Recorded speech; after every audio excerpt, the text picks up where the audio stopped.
La céramique, art ancestral remis au goût du jour dans cette exposition surprenante. Et c'est un tour de force. Prenez par exemple ces deux vases cassés en porcelaine, des vases chinois du 19e siècle, à l'origine un peu kitsch et avec plein de dorures. L'artiste plasticien Jonas Moon les a nettoyés complètement et leur a créé une seconde vie. Et je suis venu dessus raconter une histoire. C'est l'histoire d'une femme, Monique, qui a un grand désir de maternité et ça raconte sa rencontre avec les frelons asiatiques lors de la canicule de 2003, qui est vraiment le premier élément, le premier événement climatique du début du XXIe siècle qui nous a rappelé à juste titre l'évolution de notre climat. Et les frelons asiatiques, les voici, dessinés dans le creux des poteries.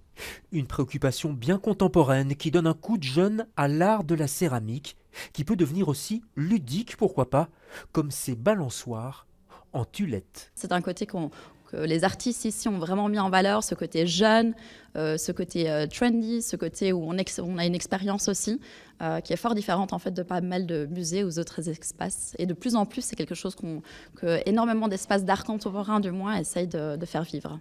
Comme cette tonnelle, ces soucoupes en forme de sein ou encore ces vases au design étonnant. Cette exposition mise sur pied par le collectif d'artistes Frisbee rassemble 30 designers et est visible en ce moment au MAD, le centre bruxellois de la mode et du design, jusqu'au 25 février.